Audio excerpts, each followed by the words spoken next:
What's up, Earthrockers?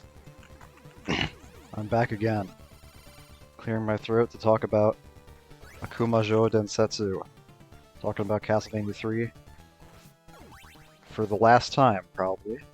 So let's try to make this one count. So this is the Alucard route on hard mode. Alucard route, more than any other in the game, has the most substantial difficulty differences from JP to U from US to JP, or from JP to US to be slightly more accurate, since of course the Japanese version came out first. Another thing to mention, I can't believe I didn't mention this, is that there's some crosses in the stained glass windows in the JP version here that were not present in the US version, apparently. And also at the very start of the game, the opening bit with Trevor kneeling in front of the crucifix. In the US version, there's a crucifix. In the JP version, there's like a bigger, more ornate crucifix. They couldn't quite get rid of it in the US version, so they just made it more Protestant. Anyway, Alucard route, big difference, is Alucard 7. Alucard 7 is sort of the problem that the Alucard route introduces. That's not to say that the Sunken Temple is not also a really big problem. That's the level 6 alternate that I did in all my US Dracula's Curse videos. But Alucard 7 is really the big issue. Speaking of the Sunken Temple, I'm not going to go to the Sunken Temple in this video. I'm going to be going to the Alucard Caves instead, because the point of this little exercise here, going back over Densetsu, is to sort of clear up all the loose ends, I guess. Things that I never quite got around to doing in my Castlevania 3 videos. That's what the point of the grant-only run was. And also, I never got to show you guys the Alucard 6 caves, so I wanted to show you that here. The Sunken Temple in JP is really not that different from how it is in the US version, so you're not missing anything. The difference is that it's much easier. I won't talk about this too much, but basically there's lots of bat spawns in the US version that are not present in the JP version for the Sunken Temple. And it makes it much, much, much easier. So whatever pretense that level may have once had of being the hardest level in the game is completely gone in the JP version. In the JP, in Densetsu, level 9 is absolutely the hardest level in the game, and it's no contest. And I am actually kind of getting fucked up by level 1 here. I feel like if this was US Dracula's Curse, I'd be one hit away from death right now. So that's not great. I guess I was fucking around with the Medusa heads too much. Which is strange, because that room with the Medusa heads is supposed to be easier, because in the US version there's skulls there. A question that I'm going to try to tackle in this video that I didn't really explicitly talk about in the previous one is whether what's better, basically, Densetsu or the US version. I'm not going to talk about the PAL version. There is a European version that the difficulty level is kind of in between the JP one and the US one, but I've never played it. I don't really know what exactly the differences are. So I'm just going to be comparing JP and US. In my Grant video, I talked a lot about whether or not JP Grant is too good or US Grant is too bad, and I didn't really come to a concrete answer despite many, many minutes of deliberation. But I'm going to try to give a more concrete answer here as to whether or not, like, if you've never played this game and you don't feel like playing both versions, which version would I recommend? That's kind of what I'm going to try to answer by the end of this video. And the factors going into that decision are basically like this. So on the one hand, Castlevania 3, the US Dracula's Curse. When I talk about the US version, I'm going to say Dracula's Curse. I'm talking about the JP version, I'm just going to say Densetsu or Akumajou Densetsu or something like that. So Dracula's Curse is obviously way harder than Densetsu. But is that in and of itself valuable, right? Because there are plenty of games, especially retro games, that are hard, but that are not good because they're hard. Like, what's a good example? I guess like Silver Surfer is a good example. Like, there's lots of these, like, a lot of terrible NES shovelware games are really fucking hard because they're just hard to control, or because they don't give you appropriate tools to handle the challenges that are given to you, or they're like, you die in one hit and you have no extra lives and no continues or anything like that. Like, plenty of games are hard. So just saying that Castlevania 3 is hard is not really enough to count as a factor in its favor. I would say that the crucial difference with Dracula's Curse's difficulty compared to a lot of other NES games' difficulty is that it is hard, but I think it is actually fair. This is obviously coming from someone who's played the game extensively, who's sunk many, many hours into Dracula's Curse, so for me, it doesn't feel unfair. It might feel unfair to somebody who's playing it for the first time or who's not familiar with this kind of gameplay, but I think that every problem in Dracula's Curse has a solution. That's the conclusion that I've come to. With one exception. The one big problem in Dracula's Curse is the presence of the RNG skulls. And if you haven't watched my other videos, you don't know what I'm talking about. The skulls are present in the hard mode of Dracula's Curse, and they replace the Medusa heads in pretty much every spot. Every spot where Medusa heads would appear, these skulls appear instead. The difference between the Medusa heads and the skulls is that the skulls have a much more dramatic upward and downward arc to their movement. Like, they'll go way further up and way further down, so it's harder to get like vertical distance on them and negate them completely as a problem. And they will randomly stop short in the middle of their upward or downward arcs to like bob forward horizontally towards you. And the end result of that is that their movement is... they are always dangerous, and their movement is unpredictable. And I have a big philosophical problem with unpredictability in a game like this. Randomization, RNG, in games like RPGs, for example, where it's like you have random, critical hits or something like that, that's fine. Because those are the games that allow for a margin of error where you can account for that kind of thing.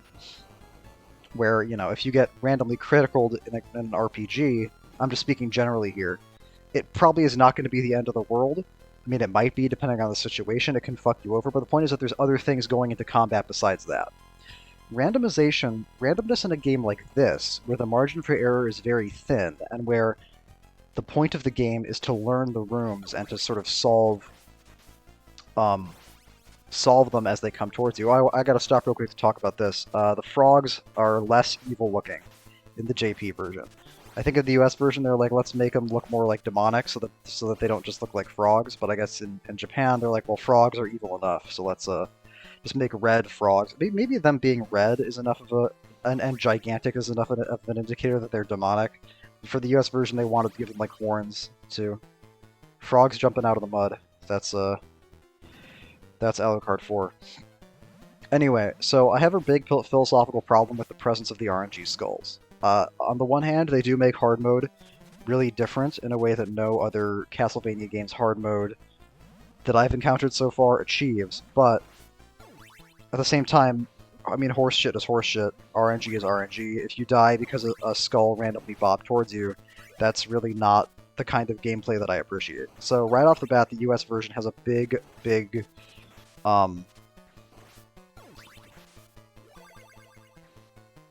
mark against it before I even go into the specifics of the games themselves. The fact that those are...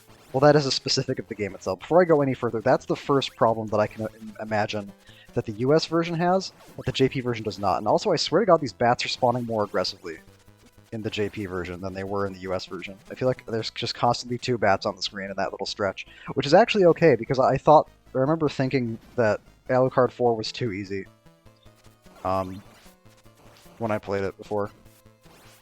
Because you have easy access to this triple shot cross, and a lot of the enemies in this level are sort of designed... are sort of designed so that the cross will just shred them. So I don't have a problem with them making this a little bit more difficult. And knocking a little bit more health off here and there. Which ties into my point, which is that the absence of the RNG skulls in Densetsu does not make Densetsu too easy. Like, I've heard some people say the game is too easy, and it's hard to not come to that conclusion if you're coming at it from the perspective of having already played Dracula's Curse. Because you're like, oh, the bosses just fucking fall over? Like, like, there's no bats in A2? There's no, like... There's, where's all this stuff that was, like, completely fucking me up in Dracula's Curse? Oh, the bat's a different color, too. The bat is green in Densetsu. I don't know why they felt the need to change that. And I feel like this is, like, these bats are, like, more aggressive than they were in Dracula's Curse. I feel like they didn't, like, charge at me like that. I feel like they just kind of, like, hung around in the middle of the screen, but here they're really kind of coming after me. So, with that sort of baseline in effect, if Densetsu is still respectably difficult and it doesn't have any RNG, it's really difficult for me to not say that Densetsu is the better game. The things that are sort of keeping me from saying that unequivocally are, I do think some of the enemy designs in Dracula's Curse are better, and I think that the demon fight and the monster mash is better designed, but I don't think that that really, I don't think that makes up for it, because if we're going to talk about the monster mash, the mummy in Densetsu is actually fair, and doesn't basically just randomly hit you the way the mummy in Dracula's Curse does, so as much as I love Dracula's Curse, and as much as I love the challenge that it provides, I do think I have to ultimately come to the conclusion that Densetsu is the superior game. It also happens to be the case that I prefer the music in Densetsu better. I think it's, I just like it more. This little extra Famicom sound chip dealy that you're hearing right now if you got sharp ears. So that's my conclusion for the moment. Is that this version of the game is ultimately better, and if you're going to play the US or the JP version, play the JP version, especially if you're not really in the mood to get absolutely rocked by a really, really hard retro game, which Dracula's Curse undoubtedly is, although be warned that Densetsu has a few moments that are actually worse than Dracula's Curse. There's a few stages in Densetsu that are actually, I think, way, way worse than the Dracula's Curse version. It's you know what? There's not a couple. It's pretty much just one. It's pretty much just 9-2, which I'm going to talk about more when I get to it. And I'm actually interested to see how I get through it, because on my Sypha route video, I had Sypha and was just shooting lightning to clear them out. So I'm interested to see how I get through JP 9-2 without Sypha. So I guess that is the one caveat, and that only applies to hard mode. On normal mode, 9-2 is the same pretty much in Densetsu as it is in Dracula's Curse. So that's it. As much so, you know, that's my rough conclusion. And JP Grant is kind of overpowered. Kind of shouldn't really. Am I taking a break? All right. Oh no. What am I doing? Okay. I don't know what happened there. Oh, I think I was turning the sound up because it was like too quiet. I think the sound might be slightly louder at this point. I went through the audio and tried to even it out a little bit, because the sound after that point was actually originally way louder than it was beforehand, but it might still be slightly louder than before. I hope that doesn't cause any problems. Anyway, what was I saying? Yeah, I think JP Grant is probably too good and kind of renders Trevor obsolete outside of a couple of sub-weapon niches, but that's not as big of a problem, I think, as the presence of the RNG skulls. So I have to sort of, I think I just have to sort of be consistent in my video game philosophy and say that the fact that Densetsu does not have those skulls makes it the better game. I kind of don't want to say that, because the Dracula's Curse, like beating Dracula's Curse, is one of the most like the time that I spent with that game and that was a pretty sick action shot right there. The time that I spent with the game and the sort of the tribulations, I guess I'll say, that I went through to get all that footage for it. Like, beating Dracula's Curse with the Akama code is, like, one of the best things I've ever done. And I would not have gotten that feeling doing the same thing on Densetsu. So, but that's very much like a me thing, and that's very much an aspect of appreciation of a greater challenge, specifically because the challenge is so brutal and unfair. And these guys, these little lightning mummies, are also way, way better in Densetsu than they are in Dracula's Curse, because they don't fire projectiles at... Well, they do fire projectiles, but projectiles, they fire them much more slowly and much less frequently. And I feel like they maybe don't spawn in as fast. No, they spawn in roughly the same time. Okay, so they just don't shoot projectiles at you, which I think is fine, because those mummies, the fact that they infinitely respawn means that their purpose in the game is basically to tell you, hey, don't show up, don't, like, come to this place where we are. And I don't think they should punish you for running away from where they are by shooting projectiles at you, especially when you can't kill them and you can't stop the source of the projectiles. So them shooting projectiles much less often is, I think, probably a benefit. I tried so hard not to get hit by that thing, and it did not fucking matter. Yeah, this part's pretty scary, because if you're playing as Alucard, his head just, like, hits the spikes, but it doesn't matter. Because he's not actually that tall, I guess. Oh, this is funny. I have to swap off of Alucard here, because Alucard can't attack on stairs. That's present in all versions of the game. This is the second half of level 5, annoying cave level with boring music, which is why I didn't showcase it originally. That's funny. I swapped to Alucard to get 1 heart.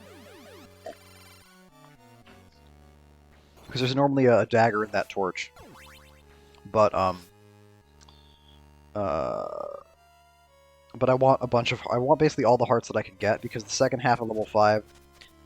Well, actually, level 5 after the Alucard boss fight starts you off with 5 hearts, and I want as many hearts as I can possibly get for the boss fight coming up here. And also, yeah, I baited the ghost over, because trying to fight the ghost while there's blocks falling, while there's spikes above you, so you can't jump, is impossible. So you just have to bait him way back. And I want sub-weapons for this guy, because this is how you beat this guy, is you just attack him and kill him as quickly as possible. This boss fight is actually a gigantic pain in the ass in the US version, because he has, like, twice as much health. And that's a problem, because every time you hit him, he spawns bones that come at you, or that, like, fly around the screen. Like, I don't know if you even noticed them, but there were bones coming off of him and flying around. And the solution to that in the US version is to hoard a bunch of hearts and then dump holy water on top of him from a ledge. And that's a problem, because you get reset down to 5 hearts after the Alucard fight. There's just not that many hearts to go around. You want to use Alucard to fly around a little bit, which consumes some hearts. It's just a giant pain in the ass. But fortunately, it's much, much easier in Densetsu. And here we are in level 6. The cave level after the cave level. Oh my god, that was pretty fucking scary.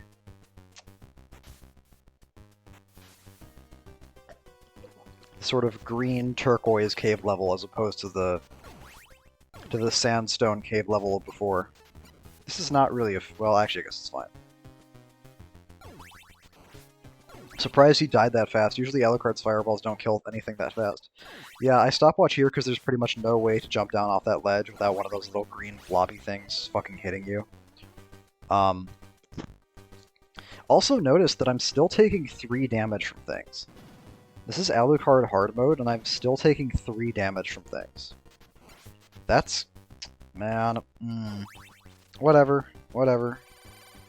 Doesn't have to be as... Not every game has to be as hard as Dracula's Curse. I guess that's what I have to keep on reminding myself when I evaluate this game, because to me... like, there's no ironclad Castlevania rule saying on hard mode you must die in 4 hits, but there is to me, frankly. In my mind. But I have to keep a wider perspective. I think if I was going to evaluate the games like personally, like based on my personal experience, I might rank Dracula's Curse higher, just because playing that game was such an important like experience for me, and gave me such a feeling of legitimate accomplishment. But if I was going to give a more general recommendation, I can't really recommend the game that's harder for no reason. The version of the game that's harder for no reason, you know what I mean? Even if some of the enemy behaviors make more sense, it's like for everything that Densetsu gets wrong, it gets something else right. And if you're super interested, there's nothing stopping you from playing both, but I know a lot of people... But I'm setting out to give a definitive answer as to which version is better. And I guess generally speaking, that's my answer. Even if I have a greater personal affection for Dracula's Curse, I think Densetsu is ultimately better. And here, I think if you stand underneath this ledge, yeah, it blocks the rocks from falling on top of you, so you just have to duck under. If he chooses to throw shit at you, you just have to duck under it, or get out of the way of it somehow. Yeah, like that. So that's level 6. Hopefully you can see why I didn't really... why I didn't like it and why I didn't show it before, because it's very short and because it's just caves on caves on caves, and there's much less going on in that than in the Sunken Temple. And now we go from caves to more caves. We're back in a level that looks basically identical to level 5, which I didn't mention. I guess if I'm gonna shit talk Super Castlevania 4 for having levels that have basically the same color scheme, then I should shit talk Dracula's Curse for level 7 looking basically the same as level 5. The Alucard route in general is sort of not very good. I think if I was going to fix the Alucard route, I would probably just cut out. I'd probably just cut 7 entirely, to be honest, because 7 has so many things about it that are just bad. I think it would make the most sense to cut 7 and then replace it with the Sunken Temple. Just have it go 5, and then the second half of 5, and then 6, and then Sunken Temple. Because there's no reason for this level to exist if you've already did level 5. In my opinion. Or you could cut 5. Actually, you could probably just cut 5, because 5 doesn't have as many of these, like... Well, it does have these, like, acid-dissolving blocks sections, but they're a lot shorter. And 5 also kind of is not like a real level. It kind of just has a lot of stretches where nothing really happens. So I guess it would make more sense actually to cut 5, then cut these dissolving block rooms from 7, and then have it go 7, then 6 caves with Frankenstein, then the Sunken Temple. I think that makes the most sense. Or you could go straight from the swamp to the Sunken Temple. My point is that either 5 or 7 should have been cut. Probably 5, because 7 is harder, but 5 is, I think, actually more boring. Because the fact that 7 is so long and so difficult at least gives it kind of this unique identity, whereas with level 5, I just sort of feel the whole time like I'm just walking through a cave. I feel like I'm on a guided tour in level 5. And not a very interesting one.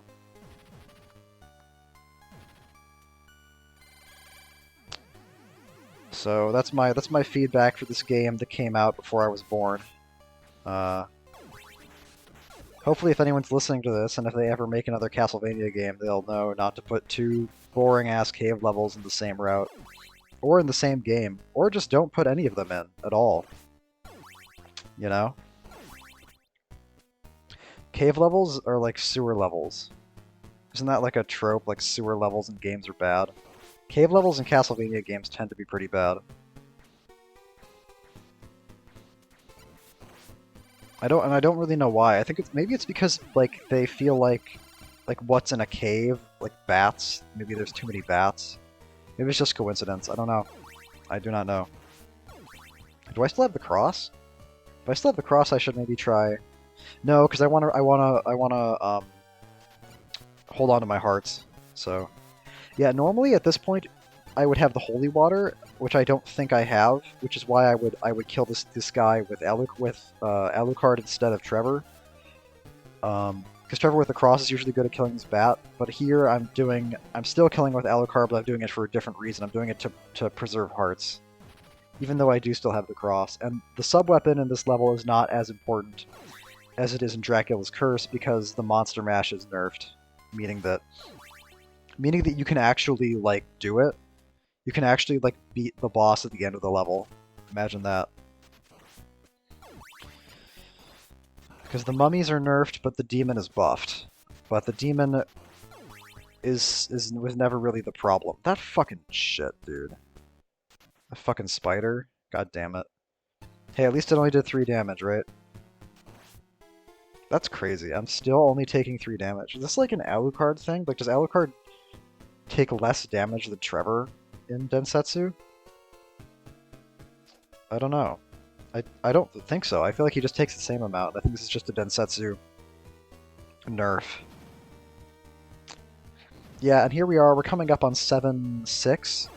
And this is actually... Yeah, this is... I have to just say Densetsu's better, man. Because this stage in Dracula's Curse coming up, it's a very long skull. It's a very long Medusa head gauntlet, which in Dracula's Curse on hard mode is a skull gauntlet, and it's just like unfucking playable, honestly. Like, it's just so bad in Dracula's Curse because it's just shit, and it's so easy to just get completely fucked up. Like, the thing is that if I have to like start jumping, right now, it's because I fucked up my timing on the Medusa head swings. But in Dracula's Curse, you can get put into a position where the skulls will just pick a random path that makes you start jumping, and now you're locked into jumping around like a rabbit, and now your movement options are even worse, and now you can't move, and now there's more skulls coming at you, and it's just terrible. It's just terrible, man. If Dracula's Curse completely cut out the skulls, it would probably be better than Densetsu. Well, no, there's still the mummy boss. No, Densetsu has to be better. I'm really resisting that conclusion, but all of my reasoning is leading me towards it. Oh well.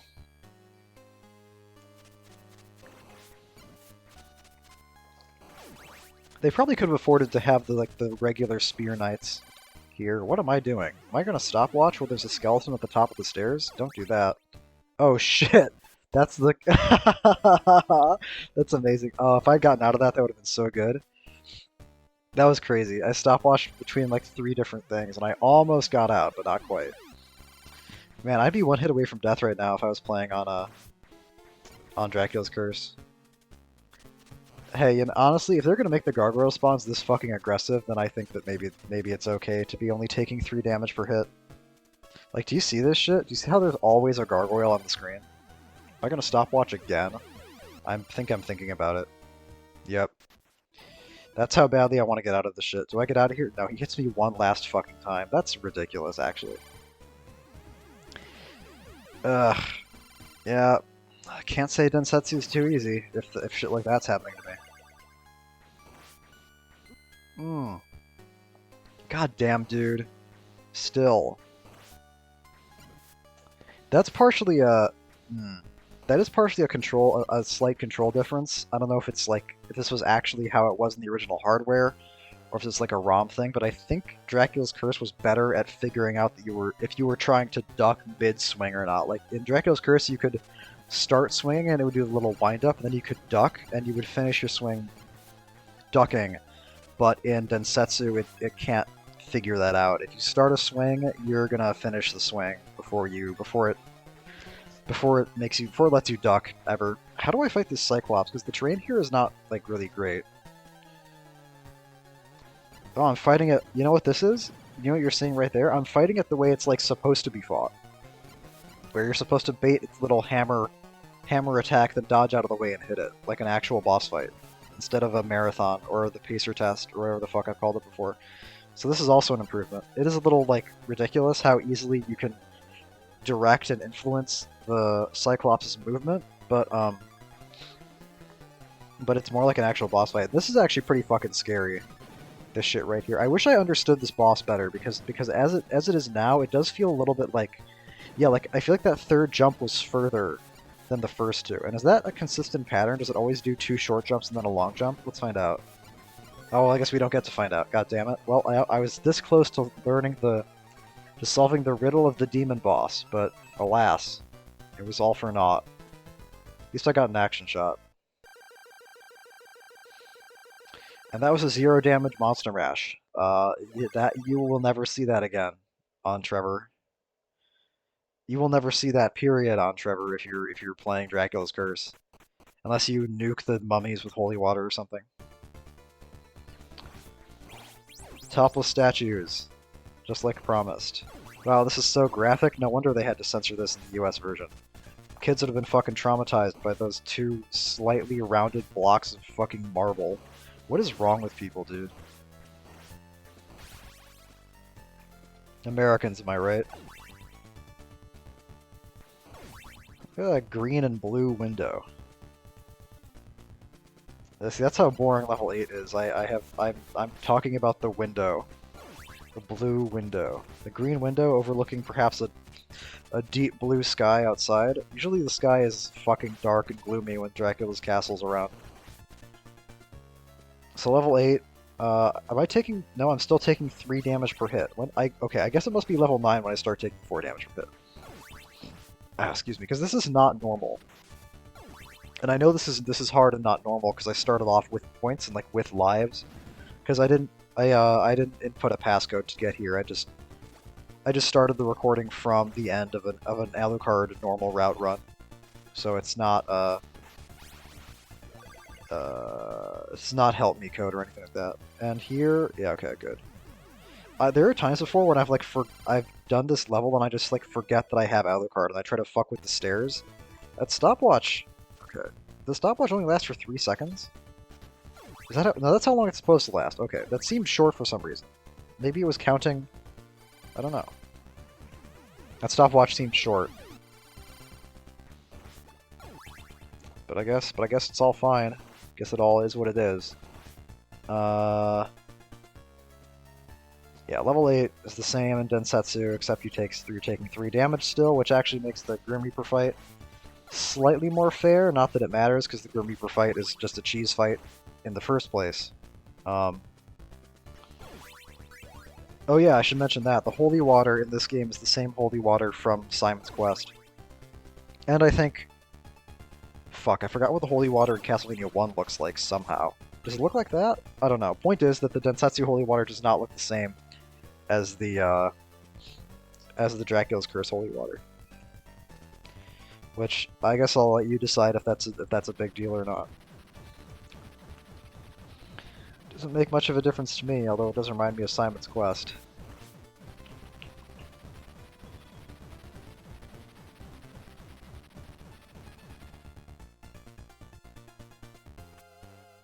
Skulls covered with blood. See, that's Castlevania, man. I only have the double shot, so this is going to be slightly... Okay, alright. I wonder if the Grim Reaper does 4 damage. Because everything else in the stage does 3, but does the Grim Reaper really only do 3 damage in this game? I'm about to get hit. He does 4 damage. Okay, good. The Grim Reaper should do 4 damage. If you're gonna make like bats and like knights with axes do 3 damage, fine, but the Grim Reaper should really be doing 4 damage. That's my opinion. Oh, I got hit again? Come on, Shovatar. Damn, I'm nailing all these fucking action shots. Like on, it's like I'm in the it's like fucking instinct or something. I'm just in the zone with this shit, I guess. Making the screen freak out and flicker all over the place. I don't remember if the Famicom is worse about that than the NES is. It might be, but I don't know. We're in Castlevania 4, it's green and purple. Ha ha ha. So level 9 is now the big problem area. Now that now that 7 is nerfed, 9 is the issue. And here I'm doing something that I... This is interesting. I'm interested to see, because I don't remember how I got through 9-2. I'm interested to see what I'm doing here. I think what I'm going to try to do... Well, I know for a fact that I picked up the axe to farm hearts in the last room of 9-1, but I don't remember what I'm going to use the hearts for. I think my plan is to get through 9-2 by using the axe to destroy the turrets, to interact with to hit the turrets from a safe distance. So that way I don't have to worry about dodging out of their fireballs and dodging out of the way of the gargoyles that are going to spawn like crazy. It's either that or stopwatch spamming, but I think stopwatch spamming is not a good idea, especially if gargoyles are going to be respawning way more aggressively in 9-2. Because the thing about stopwatch spamming when gargoyles are around is that stopwatching if you stopwatch when a gargoyle is on the screen, then when the gargoyle unfreezes, it'll start spazzing out, and it'll like fly up and down the screen really fast, and it's really hard to deal with. So you generally should not use the stopwatch to avoid gargoyles. It's a piece of life advice, you can pass that down to your grandkids. Never use a stopwatch to stop gargoyles. Okay? You could use it for other things, but never that. Remember. I think my plan is to use the axe here. That's my guess. That would be the smart thing to do, I think. Although it's very hard to find a smart thing to do for JP92. Because it's just kind of like, I'm getting a lot of hearts. What do I want all these hearts for? Maybe I'm also thinking about the doppelganger fight at the end of the level? Probably. Because the last thing I want right now is to end up losing this run because I run out of hearts. Oh, and probably because I want to use Alucard to fly over all this shit. I just don't even want to bother. Yeah. Yeah, I found a slightly more consistent way to do this in my Densetsu videos, but this is even more consistent than that. Just don't even fucking bother. Now the big problem, if you have Grant or Alucard to skip 9-4, then 9-2 in Densetsu is now the single biggest problem in the game. Yep, I'm gonna whittle them down. Do the turrets have less health? This should take 6 axes. 4 axes. Okay, so the turrets do have less health at Densetsu. In Dracula's Curse, that would have taken 6. Which is kind of insane. But we Americans were hardcore, you know? We need harder games to burn more calories so we don't develop type 2 adult onset diabetes. Do you see these gargoyles, by the way? I want you to notice that how quickly the game is respawning these gargoyles. Okay, what am I doing? Am I just gonna stopwatch and just say fuck it? Yeah. Not stopwatch, but just bat upwards and just say fuck it. Yeah. Yeah, I really can't deal with this shit, man. I'm so accustomed to the Dracula's Curse rhythm of gargoyle spawns that the fact that these fuckers just keep showing up, just like, is so anxiety-inducing to me. Look at that. I don't get a fucking second. I think, okay, I should explain. I think what they want you to do is they want you to, god damn. Yeah, I'm just happy to get out of that shit alive, honestly. I think what they want you to do there is they want you to figure out where the gargoyles' dead spots are, like where the gargoyles will, like where you can stand so that they won't hit you, instead of stopping to hit them every time they spawn. I think they just want you to keep moving forward, because I think that gargoyles are like Medusa heads, where when they spawn, they're kind of aiming at you, where if they spawn and you stand completely still, they're guaranteed to come at you from an angle that you can't react to them from an angle such that you cannot effectively react to them. The difference is that the gargoyles are way bigger than the Medusa heads, so just getting out of their way is more difficult, because they take up so much more space. Yeah, I'm pretty freaked out at this point after that shit. I thought I had, what's really bad about that especially is that I thought I had a consistent system for getting through that last set of turrets, but it just didn't work out. I just got impatient, or I got scared, or I got antsy or something. And now I have to get through 9-4 without taking any damage, which shouldn't be that big of a deal since I have Alucard to skip the worst of it. But I'm actually kind of worried about 9-3 because of all these fuzzballs and like the skeletons. It's not that hard for a skeleton to like misjudge a skeleton's positioning or like not kill it fast enough and have it just kind of fucking take a chunk of health off of you. So I'm still pretty nervous here. I'm not going to relax until I get the health at the end of 9-3, which I should be able to do because Alucard has. I'm actually not sure how I'm going to get the health at the end of 9-3 here. I might just use my tried and true rush for it method without killing the ghost. I don't know if I'm going to try to kill the ghost or not, because I do have a stopwatch, but that might not be... yeah, this is how scared I am. I'm so nervous that I'm going to, instead of just doing the jump that I've done a million times, I'm going to fly over these two fuzzballs. Because I just don't want to let... Okay, I'm still Alucard. Am I going to stopwatch? No? Okay, now I'm going to stopwatch. Okay, that's fine. That's probably smart. That bat. Fucking hell, man. That was the smartest way to play that, I think. Get the ghost out of the way of the front of the room, and then just use Alucard to kill. Jesus Christ! Oh my God! What a disaster! Okay, that's not. It's not how I usually play that. What am I? I'm having a time here. Usually I play this completely differently. Usually I'll like stopwatch and then fly up to the top ledge and like then try to kill the birds. But there I was just like doing all sorts of risky shit. Like making that jump across that gap there and then jumping back over is really sort of not the kind of thing you should ever do if you can avoid it, in my opinion. And now I'm really fucking scared. Yeah, I think that 9-2 seriously rattled me. I think that's why I'm playing so bizarrely and doing shit like stopwatching to get over the Medusa head area, just because I really don't want to. Because I think this was after I know on one of these attempts I actually did die to Phase 3 of Dracula, and I'll talk more about that when I get to Phase 3 of Dracula, but I really just don't want to lose another run super late like this.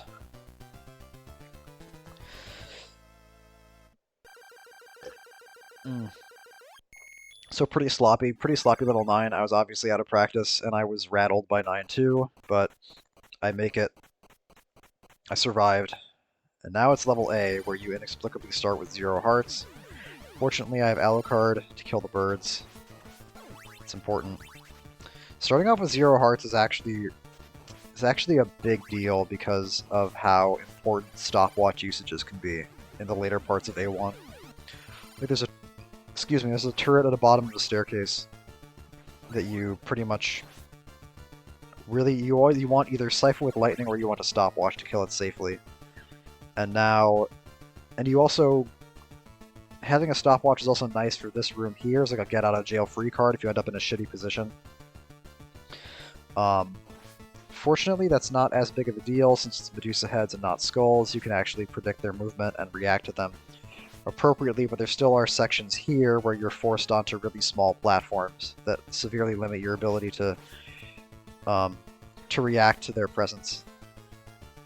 But I'm playing this pretty well. I'm keeping near the top of the screen when I can, moving only when I absolutely have to. This is pretty good. There's no damage? Okay, that's good. That was a good A1. A1 down auto score. Even with Medusa heads, I wouldn't be surprised if I took damage there, but... So it's good that I avoided it. Are the bat spawns slower here than they are in Dracula's Curse? That wouldn't... No, they're pretty fast, actually. I think that actually might be faster. I don't know. Yeah, I stopped there for a second because I was specifically waiting for a bat to spawn, because I knew I wanted the 5 hearts out of that torch, but I didn't want to jump into a bat. And here, I think I'm probably going to stopwatch to get past this last turret. I think that's my plan.